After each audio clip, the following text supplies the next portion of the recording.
आज का हमारा टॉपिक है नीलावंती ग्रंथ का रहस्य।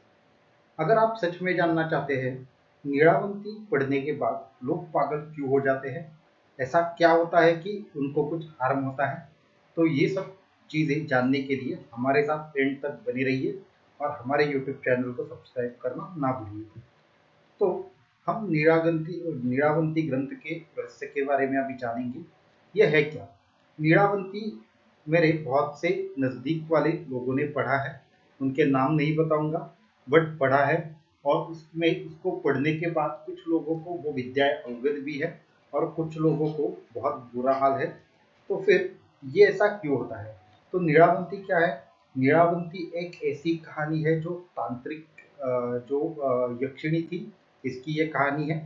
इसमें जो एक स्त्री पात्र थी, उसकी ये पूरी की पूरी प्रवास कथा है। वो कहाँ पे जाती है, उसको कौन क्या बताता है क्या नहीं बताता, ये है। बट ये इसका मूल सिद्धांत नहीं है।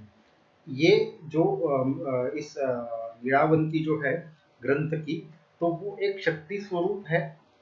उसने कौन सी साधनाएं की और उस शक्ति को कैसे प्राप्त किया, ये चीज है नीलावंती। ये इतनी सिंपल भाषा में हम नहीं समझ सकते नीलावंती क्या है, इसकी क्या ताकत थी, इससे क्या होता है। ये सब चीजें ऐसी नहीं है। हमें बहुत से स्टोरी में बताया जाता है नीलावंती एक ऐसा ग्रंथ है जहाँ पे नीलावंती थी, वो जगह जगह घूमती थी, उसको गुप्त धन दिखाई देता था। ये असल बात नहीं है। तो असल बात मैं आपको बताता हूँ। असल में लीलावंती एक तंत्र की ऐसी क्रियाएं है जो अलग अलग शक्तियां हासिल करने के लिए ये लीलावंती ने जो भी साधना बताई है वो एकदम से गुप्त है। वो शक्ति की ऐसी साधना है जिससे अलग अलग सिद्धियां प्राप्त हो सकती है। इसमें नीलावंती नाम की कोई भी स्त्री ऐसी नहीं है जो एक्चुअल में वहां उसकी स्टोरी दिखाई गई है। नीलावंती में प्योरली साधनाएं बताई गई है। अब हम अपने टॉपिक की तरफ चलते हैं कि नीलावंती ग्रंथ पढ़ने के बाद आदमी पागल क्यों हो जाता है। तो एक तो बात है कि जब नीलावंती के ग्रंथ के मंत्रों की अगर बात करें तो बहुत ही गुप्त मंत्र हैं। उन मंत्र को क्रिया मंत्र भी कहा जाता है। ये सारे के सारे मंत्र आज भी हिमालय में आपको किसी बहुत सारे ग्रंथों में अंकित किए हुए मिलेंगे।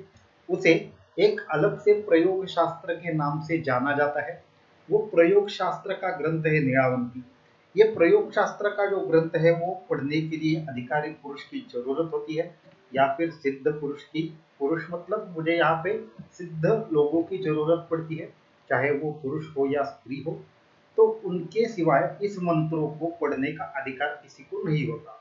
अब इन मंत्रों से होता क्या है? तो इन मंत्रों से सबसे पहले होती है हमारी कुछ शक्तियां जागृत। जैसे आप चींटी से बात कर सकते हो, आप पशु पक्षियों की भाषा समझ सकते हो, नेचर पे कंट्रोल कर सकते हो, बारिश कब गिरेगी कब रुकेगी ये आप डिसाइड कर सकते हो। इसके साथ ही आप गुप्त धन का भी कुछ मार्ग आप इससे आपको मिल सकता है। इसके सिवाय आपके आजू बाजू होने वाली प्रकृति के घटनाओं की जानकारी आपको पहले से हो जाती है। तो ये सब चीजें करने के लिए जो भी आपको तंत्र क्रियाएं लगती है, उन तंत्र क्रियाओं का अगर हम समूह की बात करें तो उस तंत्र क्रिया और मंत्र क्रियाओं के समूह का ग्रंथ का नाम है नीलावंती। तो इससे होता क्या है? इससे आपकी कुछ शक्तियां जैसे ही जागृत हो जाती है और आपको अलग अलग लोक दिखाई देने लगते हैं। जैसे कि यक्ष लोक है, गंधर्व लोक है, किन्नर लोक है, उसके साथ ही भूत प्रेत और पिशाच लोक भी है। ये लोग होते हैं। इन लोगों पे मीन्स ये लोग क्या है क्या नहीं है, तो इन लोगों पे कैसे हम देख सकते हैं इसका मैं कुछ अलग से वीडियो बनाऊंगा। अगर हम चींटी की बात करें तो चींटी के मन का भी बात जानी जा सकती है। इसलिए इसके भी बहुत सारे प्रमाण मैंने देखे हैं, स्वयं देखे हैं। पशु पक्षियों के भी मन की बात या फिर उनकी जो लैंग्वेज है वो जानी जा सकती है। ये भी मैंने खुद महसूस किया है। तो ये सब चीजें कैसी करनी है ये तो उस ग्रंथ में बताया गया है। बट एक पार्ट है जो उस ग्रंथ में नहीं बताया गया है कि शक्ति जागृत होने के बाद उस शक्ति को हैंडल कैसे करना है। मान लो कि आपको ऐसी अगर सिद्धि आ गई एक मंत्र से कि जिससे आप अलग अलग लोगों अलग अलग लोग रहते हैं, मीन्स जो हम जो इंसान यहाँ पृथ्वी पे रहते हैं, इससे अलग गंधर्व लोग हैं, इससे अलग किन्नर लोग हैं, तो ये अलग अलग लोग हैं। तो उसके अगर आपको दर्शन होने हुए शुरू हो गए तो क्या आप सच में सहन कर पाओगे? क्या सच में आपको लगता है ये आप मीन्स आपका माइंड ये सहन कर पाएगा? तो ये नहीं होता। सबसे पहली बात यहाँ पे है कि नीलावंती ग्रंथ जब आप पढ़ते हो, उसके मंत्र की क्रियाएं हैं वो इतनी उच्च स्तर की है कि इसको पढ़ने के बाद इन मंत्रों का असर तुरंत शुरू हो जाता है। दूसरी एक ऐसी चीज है कि अगर इसको पढ़ने के बाद आपको ऐसा लगने लगे, आपको अलग अलग आत्माएं या फिर प्रेतात्माएं दिखाई देने लगी, तो आप सच में पागल ही हो जाएंगे।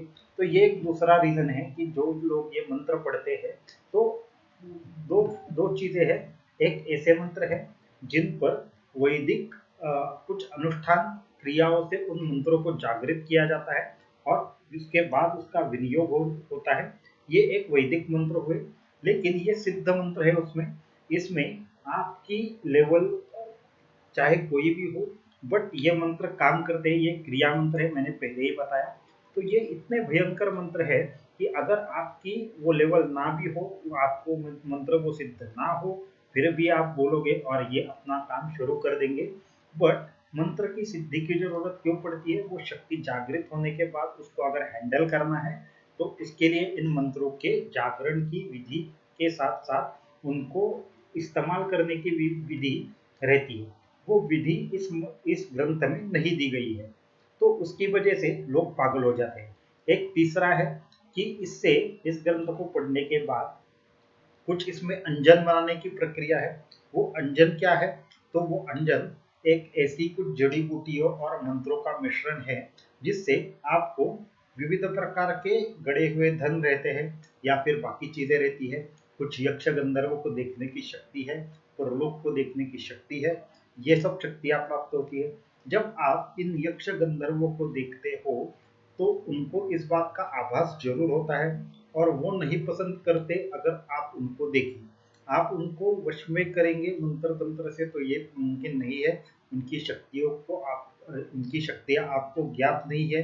इसके लिए कोई भी वो मंत्र पढ़ देगा और इसका काम चालू हो जाएगा, यक्ष गंधर्व आपको दिखने लगेंगे। तो सोच लो कि जब उनको पता चलेगा कि आप उनको देख रहे हो, उनके लोक में आप झांक रहे हो, तो क्या आप सच में उनको कंट्रोल कर पाओगे? नहीं। ये भी बात इस नीलावंती ग्रंथ में नहीं दी गई है।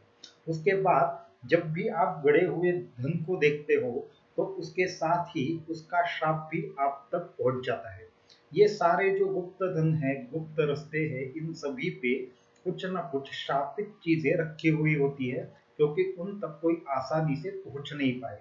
लेकिन कुछ लोग हैं जो ऐसे ही ग्रंथ के मंत्रों को प्रयोग में लाते हैं और जब उनको ये श्राप लगते हैं तो उसके बाद वो पागल हो जाते हैं।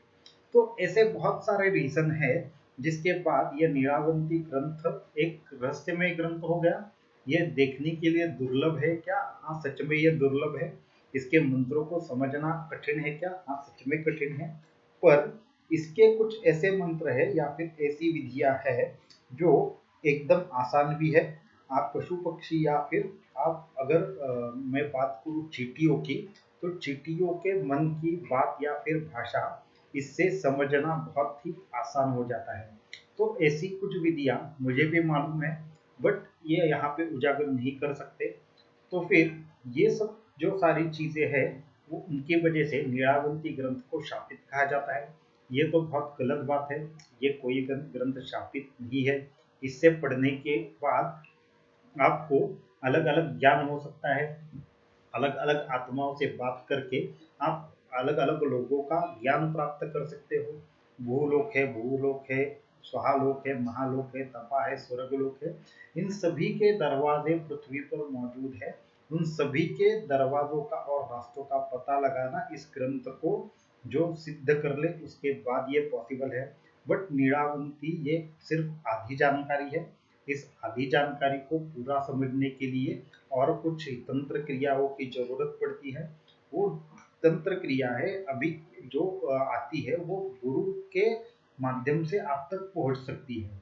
तो सिर्फ ग्रंथ को लेकर अगर आप पढ़ना शुरू कर दोगे तो सच में पागल हो जाओगे, क्योंकि ये सारे वहाँ के रीजंस है।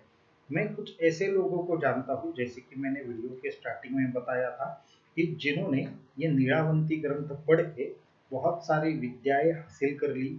जैसे कि मैंने बताया कि कुछ लोग ऐसे हैं जो पशु पक्षियों की भाषा जानते हैं, उसके बाद साथ में ही कुछ नाग रहते हैं या फिर जो सर्प रहते हैं, उनकी भी ये लोग भाषा जान सकते हैं, उनसे बात कर सकते हैं, उनको कंट्रोल कर सकते हैं।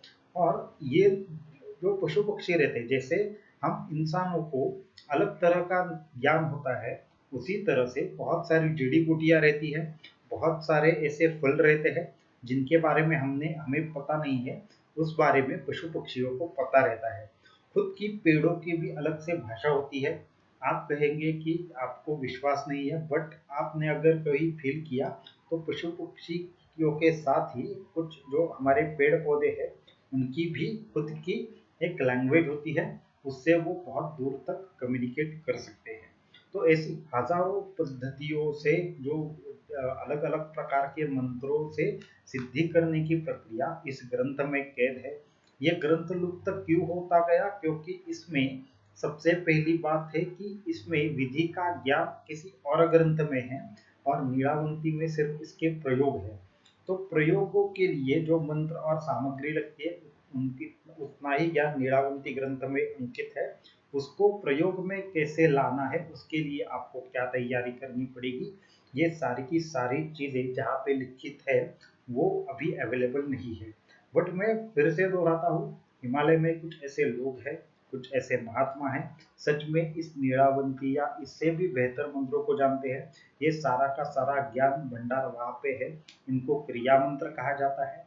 अगर आप इसमें और ज़्यादा रुचि रखते हो या फिर आपको इसमें कोई क्रिया सीखनी है, कि जैसे चींटी के मन में कैसे झांका जा सकता है, पशु पक्षियों की बातें कैसे सुन सकते हैं, तो इन सभी चीज़ों के लिए आप मुझे कमेंट कर सकते हो। मैं ऐसी कोई भी विधियाँ सिखाता नहीं हूँ, बट कुछ गाइडेंस जरूर कर सकता हूँ, मेरा खुद का अनुभव है। और एक लास्ट चीज़, कि अगर गलत तरह से इस मंत्रों का प्रयोग होता है तो 100% वो आदमी पागल हो जाएगा, ऐसा भी मैंने देखा है। तो आज के वीडियो में इतनी ही मैं नीलावंती ग्रंथ के बारे में जानकारी दूंगा।